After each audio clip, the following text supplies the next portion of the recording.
Welcome to the last unit of the school year. Some electrochem action. Those of you at home, you need a periodic table out, and I just handed out the cell reduction sheet. Your slides have this, but they're hard to see, so get a copy of this when you. I'll hold it up, but you'll need to get a copy to refer to it. Anyway, well, welcome to electrochem.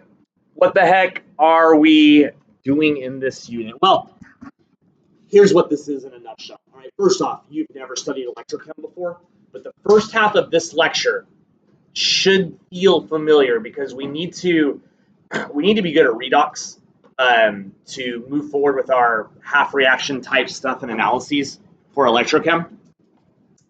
And I cover that in honors briefly. So hopefully you recognize some of this stuff. But electrochem, outside of that little bit of review, is about cell potential. It's about figuring out, does an electrical system that uses chemicals run by itself or not?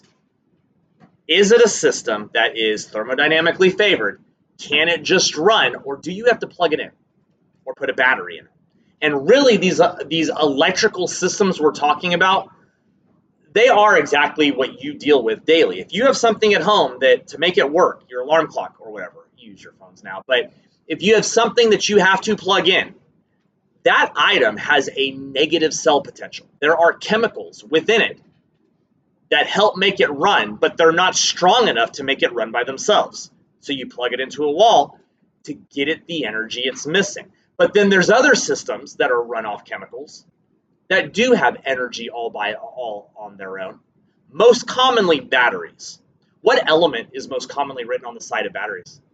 Lithium, yeah. Tomorrow we're going to draw batteries, and I'm going to show you exactly how batteries work. Like, you're literally going to be drawing big pictures of batteries.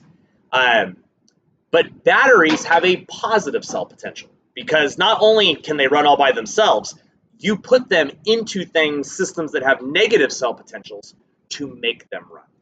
Our focus today, though, is just to introduce the concept of cell potentials after we review REDOX, to see what they are, how we read them, and a little bit of application. But before we get there, and we get to start applying this cool stuff about standard conditions for electrochem and stuff, we need to talk about redox reactions. So there's some good vocab here, especially this bullet right here. So make sure going into this next 10 to 15 minutes of teaching that you know that oxidation is a loss of electrons, reduction is a gain of electrons. Because in electrochemistry, that's going to be a really big deal. Now, for us to do a redox analysis, though, we need to be good at oxidation states. And you might think you are good at oxidation states. Here they are, all right? If you got a new periodic table, make sure they're there, all right? Above group 1 plus 1, group 2 plus 2, 13 plus 3, 15 minus 3, 16 minus 2, and the 17th column minus 1. Always have your oxidation states on your periodic tables.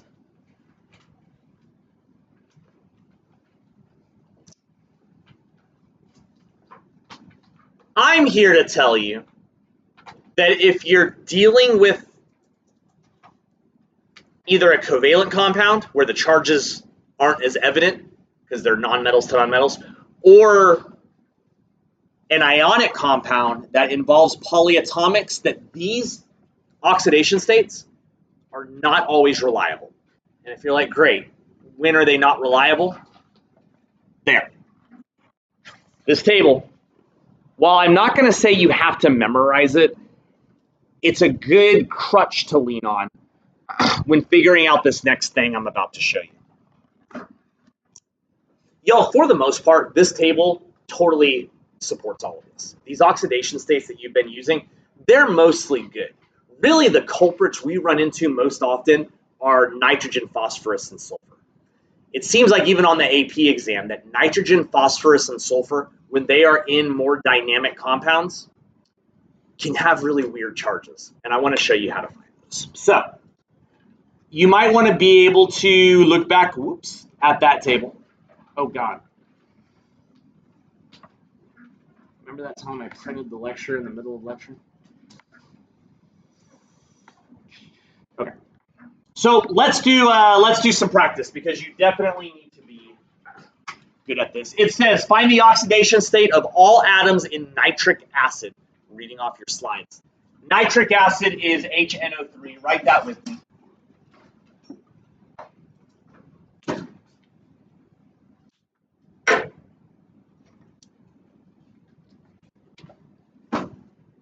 Whenever you're dealing with an ionic compound that's got more than 2 elements, there is room for weirdness, all right?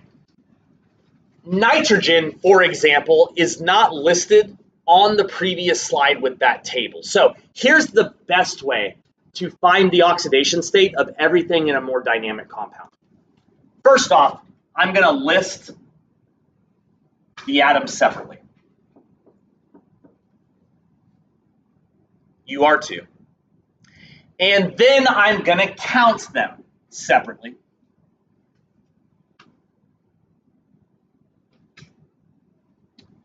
And then I'm going to draw a cool little table thing. You draw it too.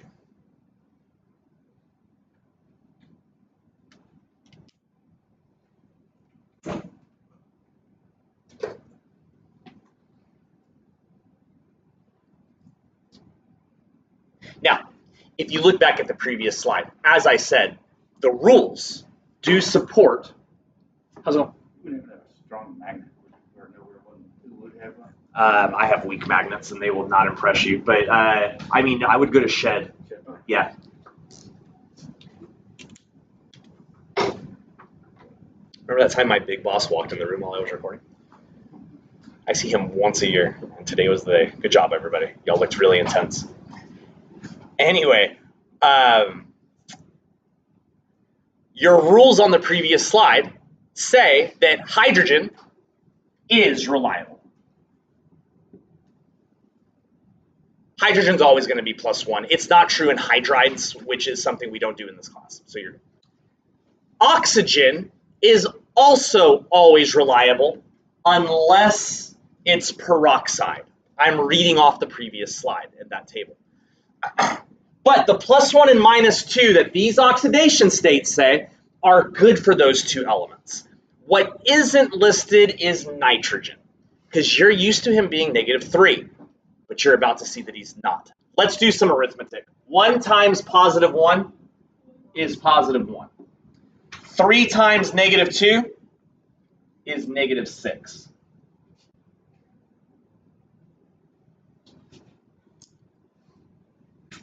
You see these numbers over here that we're going to ultimately get? They need to add up to the total charge of the compound. What's the total charge of this compound? 0. There's no charge up there, right? It's neutral. There's no charge. So these must add to that. Here's where integers become a part of the day. And sometimes y'all disappoint me pretty badly here. But +1 plus what plus -6 is 0? It's +5. All right? Because 1 plus 5 is 6. And 6 minus 6, 0. Anyway, what makes this true now? 1 times what is +5? +5. And there they are. It's the numbers in the squares that are the answers. That's why I build it like this. Sometimes you're good at this and you get confused on which numbers are the numbers. But here they are. Those are the oxidation states of everything. So nitrogen and nitric acid is +5 instead of -3. Got to be able to do that.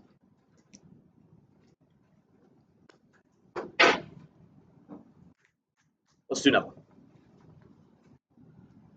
Magnesium sulfate.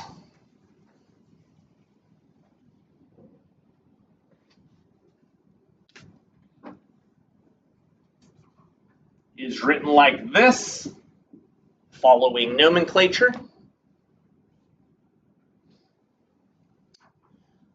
But what if we want to find the oxidation state of everything? Here we go. List the atoms.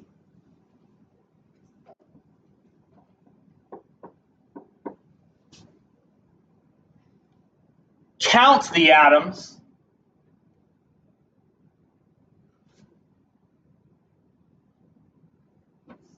Build your weird table thing.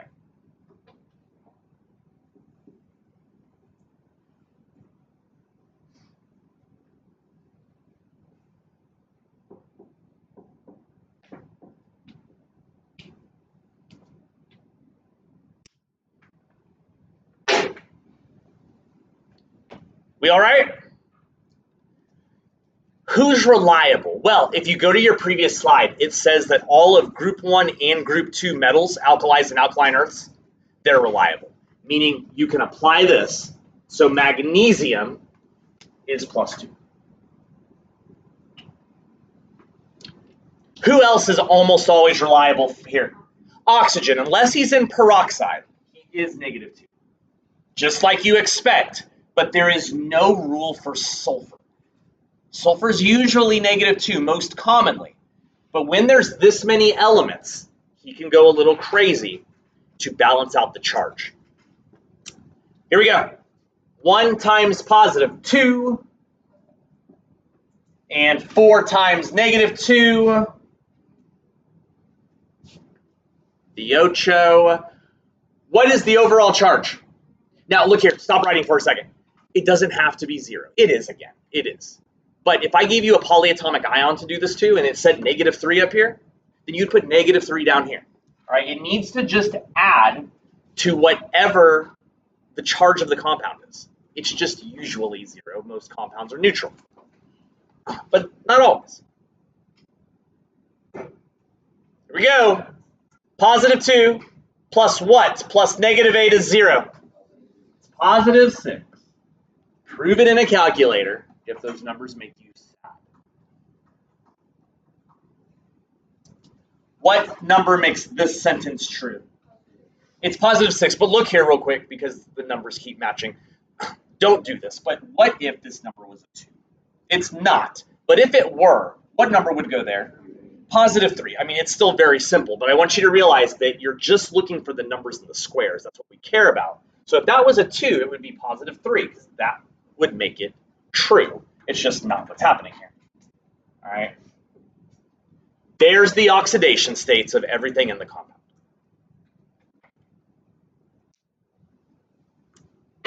Little side note I want to leave you with. The oxidation states, you've never heard this before, they can be decimal numbers. We're not going to do an example of it because I'm going to run out of time, but Canvas will give you practice. Here's the way it looks though. If this were a 4, it is, but this was a -9, well, 4 times what is -9? Nothing, considering whole numbers. But how could you find a decimal number to put in there? Well, you would take -9 divided by 4 would give you a number. It's very straightforward and easy. And Canvas will make you do that a little bit. That happens in covalent compounds. So we'll talk about it on a computer. Let's keep going. One more thing that we need to review before we can start real cell potentials.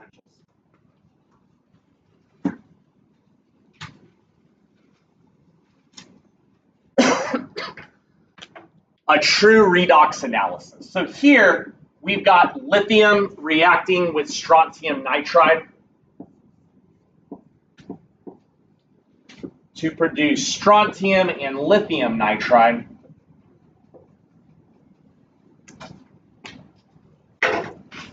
A redox analysis will give us the ability to look at a simple reaction and figure out who's reduced and who's oxidized. What does that mean? Your vocab was 2 slides ago. Glance at it, but you definitely did this last year. Who's oxidized and who's reduced? Again, I'm going to list everything that exists. Lithium, strontium, nitrogen. And I'm also going to add a little yield sign.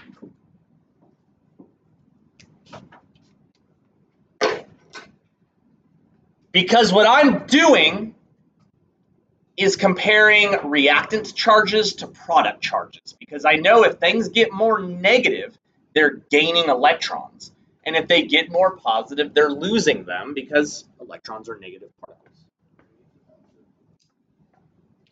No, that won't have any bearing on what we're doing. I mean, yes, the answer should always be yes. An unbalanced equation is not right, but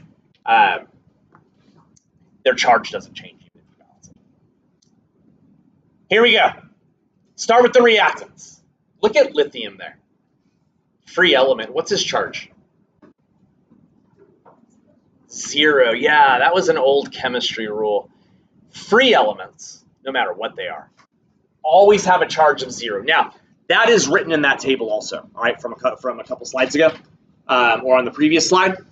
So it's there. You did write it down if you copied your slides. But free elements, unbonded atoms, always have an oxidation state of 0. So relearning life lessons. But bonded ones over here, they have charges. Now, here's some good news, but I don't want to confuse you. But if you're dealing with a binary ionic compound, that sounded weird. If you're dealing with an ionic compound, metal to nonmetal, and it's binary, just 2 elements, no polyatomics, then these are always right. Now, if you don't trust it now because I just showed you +5s and +6s, then you can do what we did 5 minutes ago on this compound. We just don't have time right now. But I'll say it one more time. If you're dealing with an ionic compound, not covalent, an ionic compound that's made up of exactly 2 elements, then these are always right. So based on that idea, strontium is definitely +2 when bonded, and nitrogen, written like this, is definitely -3 when bonded ionically and binary. Let's go to the other side. Look close. Look close. What's his charge? 0. Because he's all by himself. All free elements, strontium, he's the second one, right? All free elements have an oxidation state of 0. Got to be bonded to have a charge. But here we go. There's a compound. All right. Lithium. It's ionic and binary. You could prove it. Build your table if you don't trust it. But lithium's charge is +1 when in a compound. Nitrogen's charge, -3. Any questions on where the orange data came from?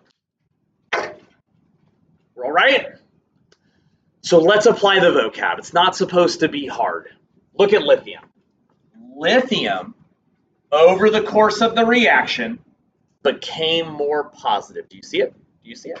Which vocab word means you became more positive, oxidized or reduced? Oxidized, because oxidized means that you lost electrons. If you lose negative particles, you become more positive. Lithium was oxidized. Strontium became more negative. You see how his number dropped? He lost charge. The only way that your charge can become less is if you gain electrons. Reduce.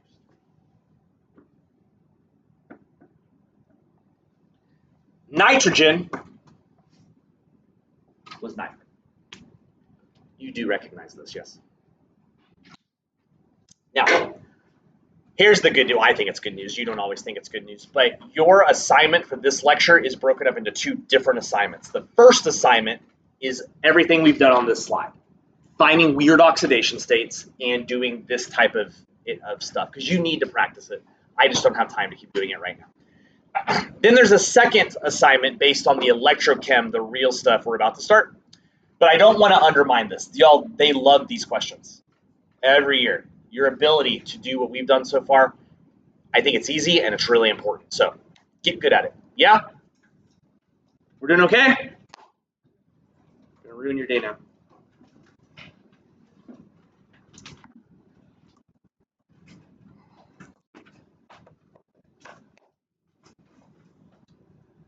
Again, in electrochem, we care about cell potential. Tells us whether an electrical system runs by itself, thermodynamically favored, or needs an input of energy. The cell potential values we use to figure out whether it's going to be spontaneous or not are measured in volts, which really sounds electrical to you now. So we measure it in voltage. And we're going to be applying all of that. But essentially, what we're going to be doing is looking at reactions, and we're going to find the cell potentials of the half reactions that make them up and adding them together. If the two half reactions we look at have a positive cell potential when you add them, then the reaction will happen alone, spontaneously. If it's negative, then it needs to be plugged into the wall. But in order for us to do that, we've got to get really comfy with this sheet. So take a look at all of that madness.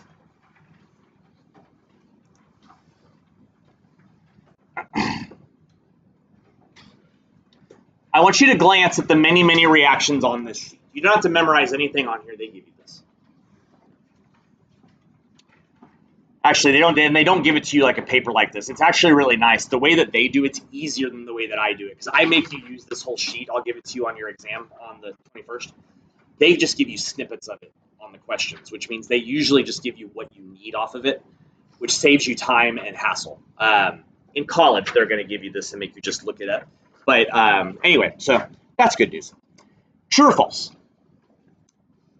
Every reaction on here has electrons listed as reactants. True or false? Every reaction on the sheet has electrons listed as reactants. It's true. Here's the first thing to know. If the electrons are reactants, it's reduction. If electrons are reactants, it's reduction.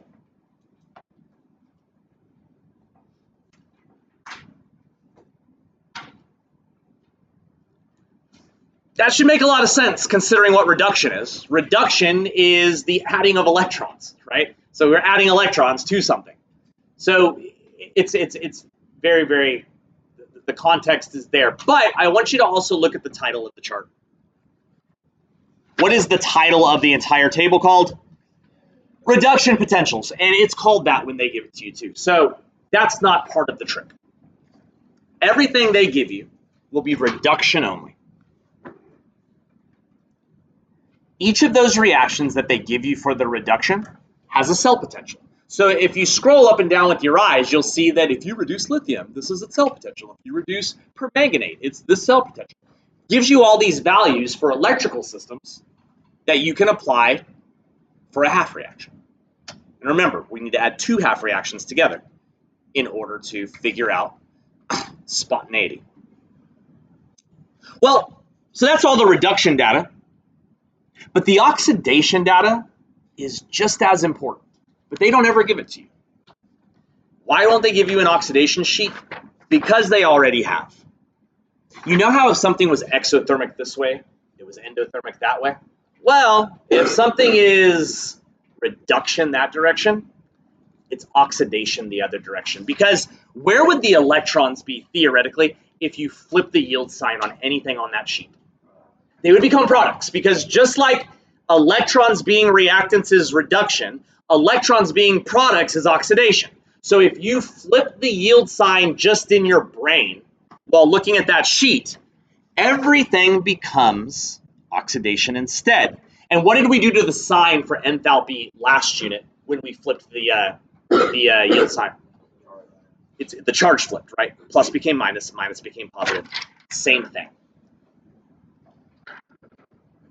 Here's where I need to get your brain.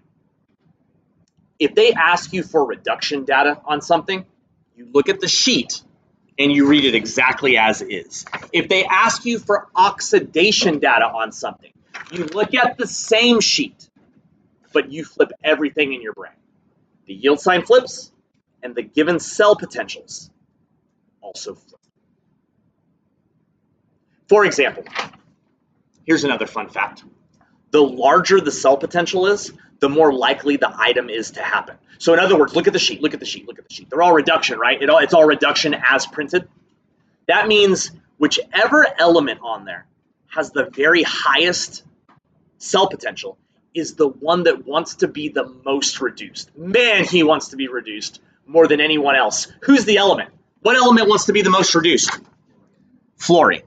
because fluorine has the very highest cell potential, 2.87, on the entire sheet. But what if I asked it differently? What if instead of me saying what element wants to be reduced the most, what element wants to be the most oxidized? Who is it? Lithium. Because the moment I ask you a question about being oxidized, you flip everything. And suddenly that negative 3.05 becomes a positive 3.05. He's now the biggest number on the paper. Therefore, lithium wants to be oxidized the most. Fluorine wants to be reduced the most. You can figure all that out by looking at the same table. It'll take some time to get good at that, all right? But you're going to be interacting with the table a lot, so you should be able to do so. I want to end today by looking at 3 different common ways that questions are asked. It's my experience that y'all get pretty good at reading the table. What you're bad at, the reason that this exam trips you up almost as badly as my titration exam did the first semester, is because you look at these questions and you have trouble setting up what the heck you're looking at. And it's challenging, all right? It is very abstract. So I'm going to give you just a taste of 3 different ways to do it, and then I'm going to run out of time. But you really need to expose yourself and work through this as much as you can for repetition, because it really frustrates you when you feel like you're good at using the table but bad at figuring out what the heck it wants you to do with stuff. Look at question 1. You should have your slides open, but that's the slide we're on now. We need to alter that. On question 1, where it says strongest oxidizing agent, cross out those 3 words. Cross out the word strongest oxidizing agent.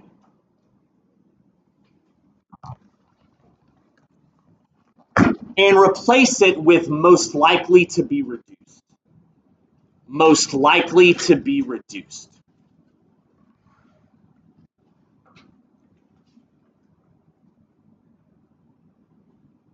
They don't use the phrase oxidizing agent and reducing agent anymore. It was very confusing. Like, I'm glad I don't even have to teach it right now. So let's do it with our new item. Here's what it wants you to do. It wants you to look at permanganate ion. It wants you to compare that to bromine. And finally, calcium 2.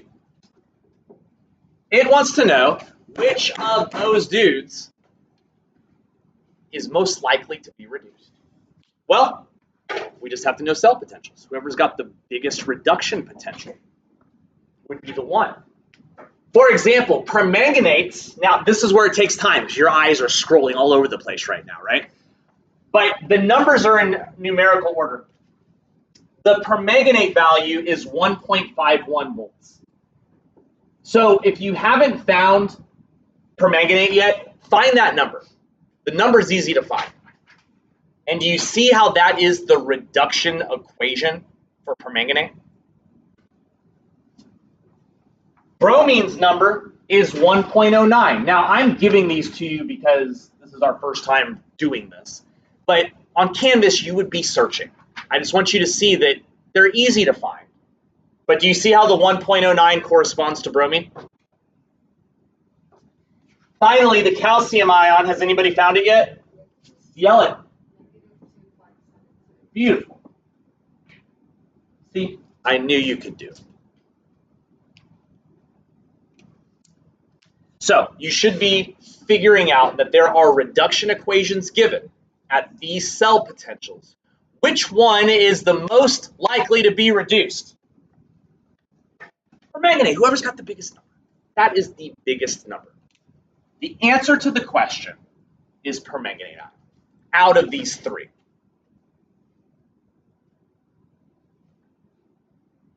But what if I'd given you the same things and I said, which one has the highest oxidation potential? What would the answer be? Calcium ion, because the moment I turn the spotlight towards oxidation instead of reduction, you flip everything. Negative, negative, positive. And the 2.76 would be the biggest number.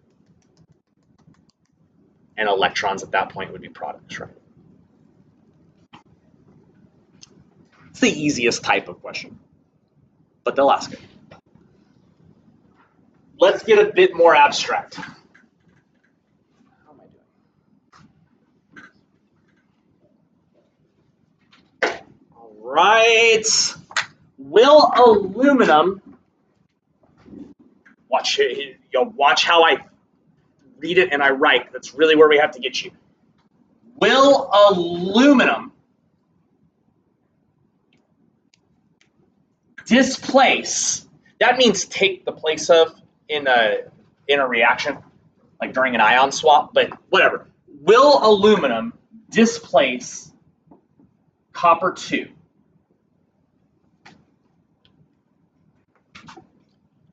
Now, this is a little new, so bear with your brain. If it asks you a displacement question, on the product side, whichever species started neutral will gain his normal charge. Whichever species started charged will become neutral. Watch me apply what I just said. You see how he's neutral right here? That means on the other side, if he's going to displace, he's going to become bonded and therefore have a charge. What is aluminum's reliable charge? +3. During a displacement, the species that started charged on the product side will be neutral. So what should I write? Just Cu. That'll take practice to get comfy with what I just said. But there's the displacement reaction.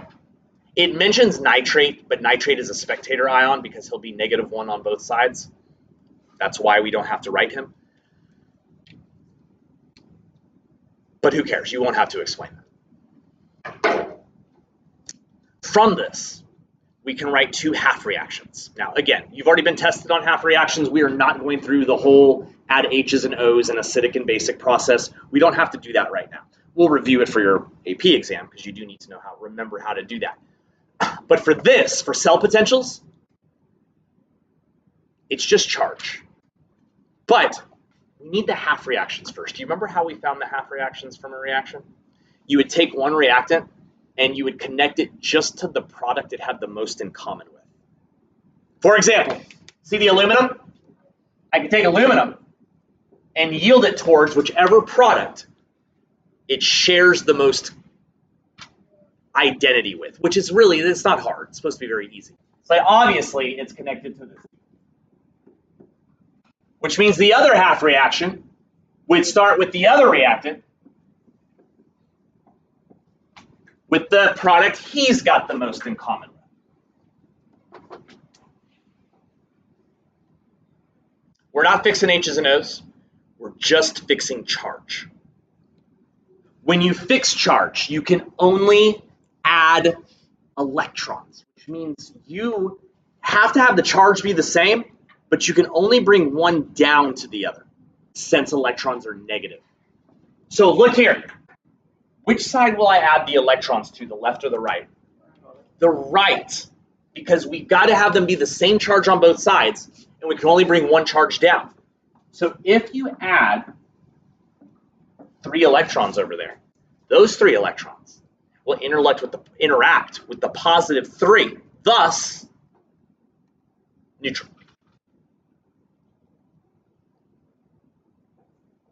Which side should the electrons be added to in the other half reaction? On the reactant side, I can make the +2 drop to a no charge by having 2 electrons over here.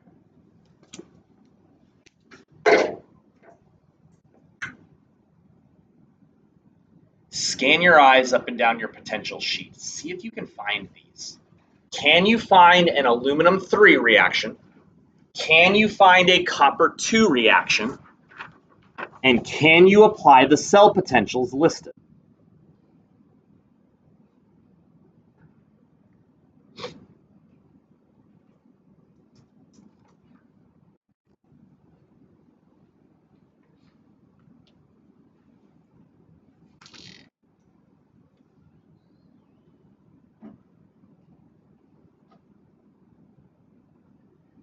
Which one of these is reduction, the aluminum or the copper?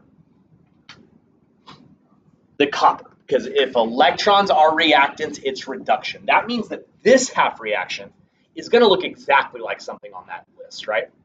And the number for the cell potential will be good. The copper 2 cell potential that I get is 0.34 volts.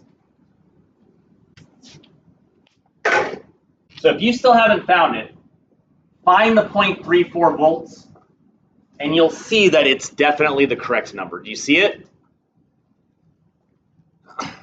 But the aluminum half reaction is oxidation because electrons are products. So you're not going to find that. It's going to be reversed, right? So you're going to find, I mean, on the paper, it'll be this plus this yields that. But whatever. Find the aluminum 3 reaction and flop the sign. What's the right number? Yep, 1.66. Because we flipped the sign. Your job is to add them up. If the sum of the half reaction cell potentials is positive, then it is thermodynamically favored, and the answer would be yes. If it's negative, then the answer is no. Positive or negative answer? Like clear, it's a positive plus a positive, right? Yeah, you're going to get 2 volts. Sometimes the question will ask for the voltage instead of it being a yes or no question, in which case the answer would be 2 volts here by adding those numbers up, but the answer is yes.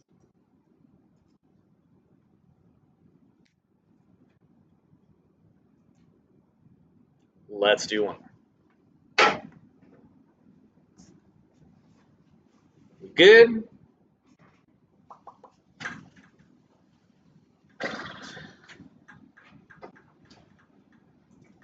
I want to show you one more way that you can kind of fast-pace the writing of the reactions.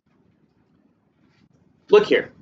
It says, is iron 3 capable of oxidizing iodide? Here's a trick. Find iodide anywhere on the sheet. I minus. Find I minus somewhere.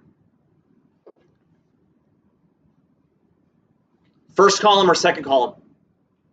Top or bottom?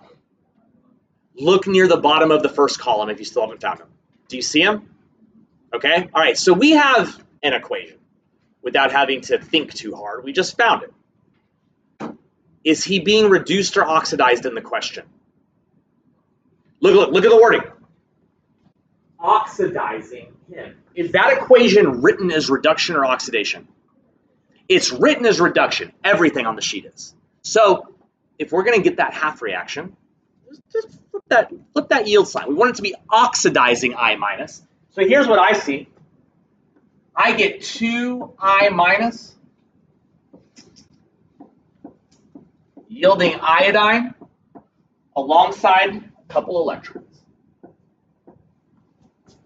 See how I copied it straight off your paper, but I flipped the yield sign because it's oxidation?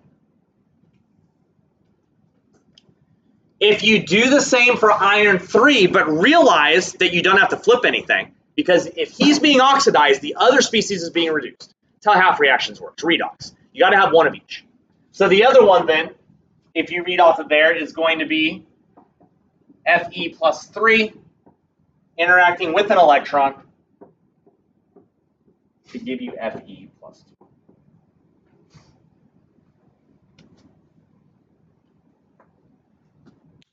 Find that reaction if you haven't. Scan your eyes on that first column. You'll see them there.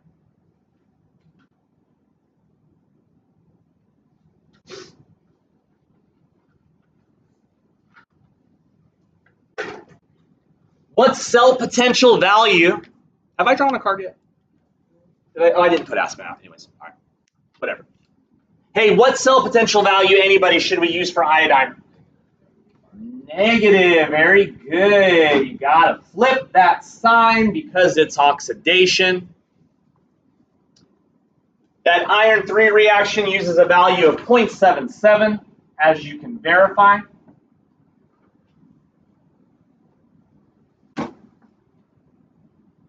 If it asks for the voltage, I would need the exact number you get when you add them together, but that's not what it's asking for. It just wants to know, is it thermodynamically favored? Which means we just need a positive number. Is it going to be positive when you add those up? So again, in this case, the answer is yes.